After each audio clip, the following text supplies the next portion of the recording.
Olá! Hoje a gente vai mergulhar num conceito que é, no mínimo, fascinante. A ideia de que os nossos dentes são muito mais do que só fermentas para mastigar.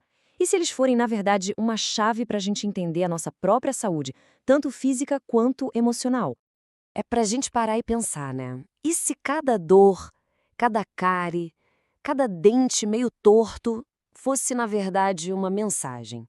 Um sinal do corpo sobre um conflito mais profundo, uma memória de família ou até um trauma que ficou ali guardado?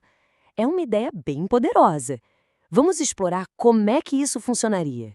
Então, a base dessa abordagem terapêutica é que os dentes funcionam como um tipo de sistema de alerta para o nosso corpo. Eles teriam uma linguagem própria e aprender a decodificar essa linguagem pode revelar umas conexões que, olha, são surpreendentes. A metáfora principal aqui é a do dente como um fusível. Pensa no disjuntor da sua casa. Quando tem uma sobrecarga de energia, ele desarma para proteger os aparelhos, certo? A ideia aqui é parecida. Um dente poderia queimar, ou seja, desenvolver um problema, para absorver um choque, seja ele emocional ou físico, e assim proteger todo o resto do sistema. E faz sentido porque o dente é muito mais fundamental do que a gente imagina. Ele começa a se formar lá na sexta semana de gestação, junto com o coração e o cérebro. Isso já sugere uma conexão profunda com quem a gente é. Os minerais dele são parecidos com cristal de rocha, que é usado para armazenar memória em computadores. E o mais impressionante, desde o nascimento ele já carrega a programação não só dos dentes de leite, mas também dos permanentes. É como se ele já viesse com a herança da nossa linhagem. Mas como esse sistema de fusíveis funciona na prática? A chave, ao que tudo indica, está na eletricidade. O nosso corpo é uma rede elétrica super complexa e os dentes seriam ponto-chave nesse circuito todo.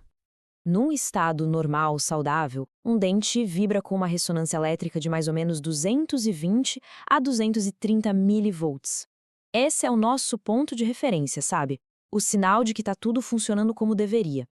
Só que quando um conflito emocional é ativado, seja uma memória pessoal ou algo que a gente herdou da família, a voltagem do dente despenca, cai drasticamente.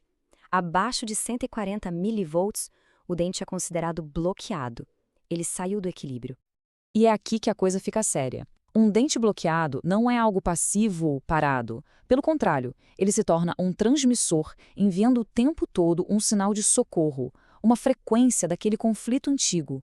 E esse sinal pode acabar se manifestando como dor ou doença em qualquer outra parte do corpo. Ok, então, como é que se encontra a origem do problema?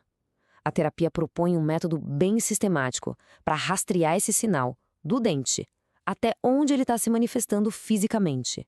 O processo parece um trabalho de detetive mesmo. Primeiro, se encontra o tal fusível queimado, que é o dente com a voltagem baixa. Depois, se acha um ponto de alarme no corpo, uma área de tensão que meio que ressoa com aquele dente. E por fim, essa conexão é rastreada ao longo de uma linha central do corpo até chegar a um órgão específico. Aí sim, se revela qual sistema está sob estresse. Mas a análise não para no órgão, não. Cada pedacinho do dente tem seu próprio significado ligado a conflitos emocionais específicos. É como se ele fosse um verdadeiro mapa emocional. Olha só o núcleo da teoria.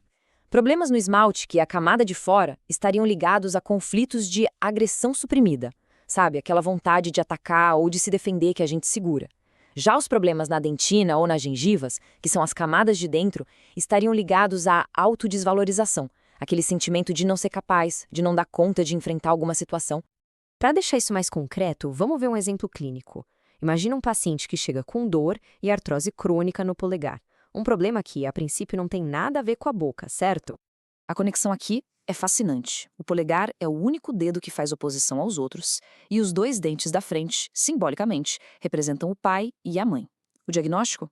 A pessoa vivia um conflito constante de oposição aos pais, mas não se permitia expressar isso.